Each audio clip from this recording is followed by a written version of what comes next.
ಆ ಚಳಿಗಾಲದ ಒಂದು ರಾತ್ರಿ ಆ ನೆನಪು ಇವತ್ತಿಗೂ ಮಾಧವನನ್ನು ಬೆಂಬಿಡದೆ ಕಾಡುತ್ತೆ. ಎಲ್ಲವೂ ಶಾಂತವಾಗಿತ್ತು, ಸಂಪೂರ್ಣ ನಿಶ್ಶಬ್ದ. ಊಟ ಮುಗಿಸಿ ಆ ತಣ್ಣನೆಯ ಮೌನದಲ್ಲಿ ಮಲಗಬೇಕು ಅಂದ್ಕೊಳ್ತಿದ್ದ ಅಷ್ಟೇ. ಆದರೆ ಆ ಶಾಂತತೆಯ ಹಿಂದೆ ಎಂಥ ಘೋರವಾದೊಂದು ದುಸ್ವಪ್ನ ಕಾಯ್ದಿದೆ ಅಂತ ಅವನಿಗೆ ಗೊತ್ತೇ ಇರಲಿಲ್ಲ. ಆಗ ಬಾಗಿಲ ಆಚೆಯಿಂದ ಯಾರೋ ಪಿಸುಗುಟ್ಟಿದ ಹಾಗೆ ಕೇಳಿಸ್ತು. ಅಣ್ಣ, ಮನೆಯಲ್ಲಿದೆಯಾ? ಆ ಧ್ವನಿಯಲ್ಲಿ ಎಂಥ ನಡುಕೆ ಇತ್ತು ಅಂದ್ರೆ ಕೇಳಿದ ಯಾರೇ ಆದ್ರೂ ಹೇಳ್ಬೋದಿತ್ತು ಆ ವ್ಯಕ್ತಿ ಯಾವುದೋ ದೊಡ್ಡ ಭಯದಲ್ಲಿದ್ದಾನೆ ಅಂತ. ಮಾಧವ್ ಬಾಗಿಲು ತೆರೆದಾಗ ಎದುರಿಗೆ ನಿಂತಿದ್ದು ಅವನ ಗೆಳೆಯ ರಾಮಲಾಲ್. ಆದ್ರೆ ಅವನ ಮುಖ ಅಯ್ಯೋ ಪೂರ್ತಿ ಬಿಳಿಚ್ಕೊಂಡು ಕಣ್ಣುಗಳು ಭಯದಿಂದ ಹೊರಗೆ ಬಂದ ಹಾಗೆ ಇತ್ತು. ಅವನನ್ನ ನೋಡಿದಾಗ್ಲೇ ಮಾಧವ್ಗೆ ಅನ್ಸಿತ್ತು, ಈ ಮಧ್ಯರಾತ್ರಿಯಲ್ಲಿ ಬಂದವನು ಈ ರಾತ್ರಿಯ ನಿದ್ದೆಯನ್ನಷ್ಟೇ ಅಲ್ಲ, ನೆಮ್ಮದಿಯನ್ನೂ ಕಿತ್ಕೊಳ್ತಾನೆ ಅಂತ. ಮಾಧವ್ ಅವನ ಜೊತೆ ಹೋದ. ರಾಮಲಾಲ್ನ ಮನೆಯ ಮುಂದೆ ಆ ತನ್ಮಣಿಯ ನೆಲದ ಮೇಲೆ ಒಬ್ಬ ವೃದ್ಧನ ಶವ ಬಿದ್ದಿತ್ತು. ಮಾಧವ್ನ ಎದೆ ಬಡಿತ ಜೋರಾಯಿತು. ರಾಮಲಾಲ್ ಅಳುತ್ತಾ ಗದ್ಗದಿತನಾಗಿ ಹೇಳಿದ. ಅವನು ಬರೀ ನೀರು ಕೇಳಿದ ಅಷ್ಟೇ. ಆಮೇಲೆ ಅಲ್ಲೇ ಪ್ರಾಣ ಬಿಟ್ಬಿಟ್ಟ. ರಾಮಲಾಲ್ ಅಕ್ಷರಶಃ ಕುಸಿದು ಹೋಗಿದ್ದ. ಈಗ ಏನ್ ಮಾಡ್ಲಿ ಮಾಧವ್? ಈ ಶವವನ್ನ ಯಾರಾದ್ರೂ ನೋಡಿದ್ರೆ ನನ್ನ ಕಥೆ ಮುಗಿತು, ನಾನೇ ಸಿಕ್ಕಾಕೊಳ್ತೀನಿ ಅಂತ ಗೋಳಾಡ್ತಾ ಗೆಳೆಯನ್ನ ಕಾಲಿಗೆ ಬಿದ್ದ. ಮಾಧವ್ನ ತಲೆಯಲ್ಲಿ ನೂರಾರು ಯೋಚನೆಗಳು ಓಡ್ತಿದ್ದವು. ಕೊನೆಗೆ ಅವನಿಗೆ ಒಂದೇ ಒಂದು ದಾರಿ ಕಾಣಿಸಿತು, ಒಂದು ಭಯಾನಕ ದಾರಿ. ಊರ ಹೊರಗಿನ ಯಾರೂ ಕಾಲಿಡದ ಆ ಹಳೆಯ ನಿರ್ಜನ ಸ್ಮಶಾನಕ್ಕೆ ಈ ಶವವನ್ನ ಸಾಗಿಸೋದು.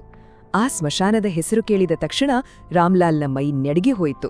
ಆದ್ರೆ ಬೇರೆ ದಾರಿನೇ ಇರ್ಲಿಲ್ಲ. ಆದ್ರೆ ನಿಜವಾದ ಭಯಾನಕ ಕಥೆ ಶುರುವಾಗಿದ್ದೇ ಇಲ್ಲಿಂದ. ಕೆಲವೊಮ್ಮೆ ಕೆಲವು ವಸ್ತುಗಳು ನಾವು ಇಟ್ಟ ಜಾಗದಲ್ಲಿ ಇರೋದಿಲ್ಲವಂತೆ. ಅದ್ರಲ್ಲೂ ಅದು ಜೀವ ಇಲ್ಲದ ಶವವಾದಾಗ. ಏನೋ ಸದ್ದು ಕೇಳಿ ಇಬ್ಬರೂ ಆ ಕಡೆ ತಿರುಗಿದ್ರು. ಕೇವಲ ಒಂದೇ ಒಂದು ಕ್ಷಣ, ಕಣ್ಣು ರೆಪ್ಪೆ ಆಡಿಸೋ ಅಷ್ಟು ಹೊತ್ತು ಅಷ್ಟೆ. ಅವರು ಆ ಶವದಿಂದ ತಮ್ಮ ಗಮನವನ್ನ ಬೇರೆಡೆಗೆ ಸರಿಸಿದ್ದು. ಆದ್ರೆ ಅವರು ಮತ್ತೆ ತಿರುಗಿ ನೋಡಿದಾಗ ಆ ಜಾಗ ಖಾಲಿಯಾಗಿತ್ತು. ಶವ ಇರಲಿಲ್ಲ. ಎಲ್ಲಿ ಹೋಯ್ತು?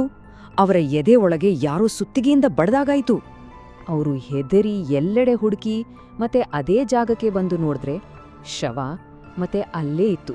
ಮೊದಲು ಹೇಗಿತ್ತೋ ಹಾಗೆಯೇ, ಒಂದು ಚೂರು ಅಲುಗಾಡಿರ್ಲಿಲ್ಲ.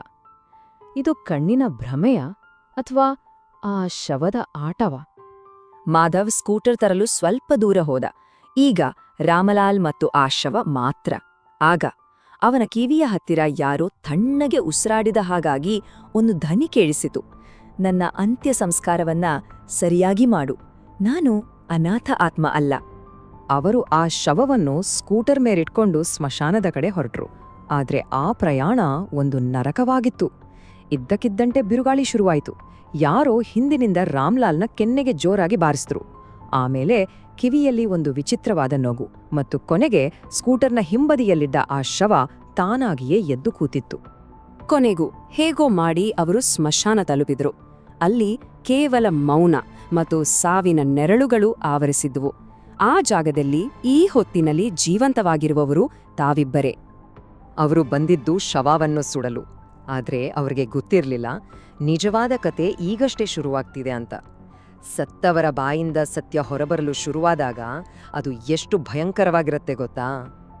ಅವರು ಆ ಶವವನ್ನು ಚಿತೆಯ ಮೇಲೆ ಇಡಲು ಮುಂದಾದ್ರು. ಅಷ್ಟರಲ್ಲಿ ಆ ಶವ ಕಣ್ಣು ಮುಚ್ಚಿದ ಸ್ಥಿತಿಯಲ್ಲೇ ತಾನಾಗೆಯೇ ಎದ್ದು ಕೂತ್ಬಿಟ್ಟಿತು.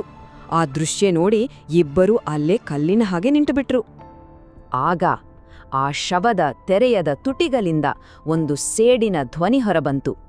ನನ್ನನ್ನ ಇಲ್ಲಿಗೆ ತಂದು ನೀವು ದೊಡ್ಡ ತಪ್ಪು ಮಾಡಿದ್ದೀರಾ. ನನ್ನ ಸಾವಿಗೆ ಕಾರಣ ನೀವೇ. ಆಗ ಆ ರಾತ್ರಿಯ ಅಸಲಿ ಕಥೆ ಬಯಲಾಯಿತು. ರಾಮಲಾಲ್ ಹೇಳಿದ್ದೆಲ್ಲ ಪಕ್ಕಾ ಸುಳ್ಳು. ಆ ಮುದುಕ ನೀರು ಕೇಳಿ ಸತ್ತಿರ್ಲಿಲ್ಲ. ರಾಮಲಾಲ್ ಆ ವೃದ್ಧನನ್ನ ಮನೆಗೆ ಕರೆದು ಅವನ ಕತ್ತು ಹಿಸುಕಿಕೊಂದು ಅವನಲ್ಲಿದ್ದ ಹಣವೆಲ್ಲೆಲ್ಲ ದೋಚಿದ್ದ. ಆ ಕ್ಷಣದಲ್ಲಿ ಸ್ನೇಹ ಅನ್ನೋ ಪದಕ್ಕೆ ಅರ್ಥ ಇರಲಿಲ್ಲ. ಮಾಧವ್ ತನ್ನ ಗೆಳೆಯನ ಕಡೆ ನೋಡಿದ. ಆದ್ರೆ ಅಲ್ಲಿ ನಿಂತಿದ್ದು ಅವನ ಗೆಳೆಯನಲ್ಲ, ಒಬ್ಬ ಕೊಲೆಗಡುಕ. ಇಂಥವನಿಗೆ ಸಹಾಯ ಮಾಡಲು ಬಂದೆನಲ್ಲ ಅಂತ ಅವನಿಗೆ ತನ್ನ ಮೇಲೆಯೇ ಅಸಹ್ಯವಾಯಿತು. ಈಗ ಆ ಸ್ಮಶಾನದಲ್ಲಿ ನ್ಯಾಯ ತೀರ್ಮಾನ ಆಗೋ ಹೊತ್ತು ಬಂದಿತ್ತು. ಆದ್ರೆ ಆ ನ್ಯಾಯ ಬೆಂಕಿ ರೂಪದಲ್ಲಿತ್ತು, ಮತ್ತು ಕೆಲವು ಬೆಂಕಿಗಳು ಕೇವಲ ಕಟ್ಟಿಗೆಯನ್ನಷ್ಟೇ ಸುಡೋದಿಲ್ಲ. ಆ ಆತ್ಮವು ತನ್ನ ಪಂಜದ ಹಾಗಿದ್ದ ಕೈಗಳಿಂದ ಚೀರಾಡ್ತಿದ್ದ ರಾಮಲಾಲ್ನ ಹಿಡಿದು ಎಳ್ಕೊಂಡು ಹೋಗಿ ತನ್ನ ಶವದ ಪಕ್ಕದಲ್ಲಿ ಚಿತೆ ಮೇಲೆ ಎಸೆದುಬಿಟ್ಟಿತು. ರಾಮಲಾಲ್ ಮಾಧವ್ ಕಾಪಾಡು ಅಂತ ಕಿರುಚುತ್ತಿದ್ದ, ಆದರೆ ಆ ಸ್ಮಶಾನದಲ್ಲಿ ಅವನ ಕೂಗು ಕೇಳುವವರು ಯಾರಿದ್ರು? ನಂತರ ಆ ಆತ್ಮ ಮಾಧವ್ ಕಡೆ ತಿರುಗಿತು. ಅದರ ಧ್ವನಿಯಲ್ಲಿ ಯಾವುದೇ ಭಾವನೆ ಇರಲಿಲ್ಲ, ಕೇವಲ ಒಂದು ತಣ್ಣನ ಆಜ್ಞೆ. ಈಗ ಈ ಚಿತೆಗೆ ಬೆಂಕಿ ಹಚ್ಚು, ನನ್ನ ಜೊತೆ ಈ ಪಾಪಿಯು ಸುಟ್ಟು ಹೋಗ್ಬೇಕು. ಮಾಧವ್ಗೆ ಬೇರೆ ದಾರಿಯೇ ಉಳಿದಿರಲಿಲ್ಲ. ಅವನ ಕೈಗಳು ನಡುಗ್ತಿದ್ದು, ಚಿತೆಯ ಮೇಲೆ ಅವನ ಗೆಳೆಯ ಜೀವಕ್ಕಾಗಿ ಚೀರುತ್ತಿದ್ದ. ಮುಂದೇನಾಗ್ಲಿದೆ ಅಂತ ಗೊತ್ತಿದ್ರೂ ಅವನು ಆ ಚಿತೆಗೆ ಬೆಂಕಿ ಹಚ್ಚಿದ. ಆಮೇಲೆ ಅಲ್ಲಿ ಕೇಳಿಸಿದ್ದು ಒಂದು ನರಕದ ಸಂಗೀತ. ಒಂದೆಡೆ ರಾಮಲಾಲ್ನ ಪ್ರಾಣ ಹೋಗೋ ಚೀತ್ಕಾರ, ಅದರ ಜೊತೆಗೆ ಬೆಂಕಿಯ ಚಟಪಟ ಸದ್ದು, ಮತ್ತು ಇವೆರಡನ್ನೂ ಮೀರಿಸಿ ಆ ಆತ್ಮದ ವಿಜಯದ ಕ್ರೂರವಾದ ನಗು ಇಡೀ ಸ್ಮಶಾನದಲ್ಲಿ ತುಂಬಿ ಹೋಗಿತ್ತು. ಮಾಧವ್ ಆ ಸ್ಮಶಾನದಿಂದ ಹೇಗೆ ಜೀವಂತವಾಗಿ ವಾಪಸ್ ಬಂದನೋ ಅವನಿಗೆ ನೆನ್ಪಿಲ್ಲ. ಆದ್ರೆ ಆ ರಾತ್ರಿ ನಡೆದ ಘಟನೆ ಅವನನ್ನ ಜೀವನ ಪೂರ್ತಿ ಕಾಡ್ತಲೇ ಇರುತ್ತೆ. ಹೇಳಿ, ಸೇಡು ತೀರಿಸ್ಕೊಳ್ಳೋದ್ರಿಂದ ಒಂದು ಆತ್ಮಕ್ಕೆ ನಿಜವಾಗ್ಲೂ ಶಾಂತಿ ಸಿಗುತ್ತಾ?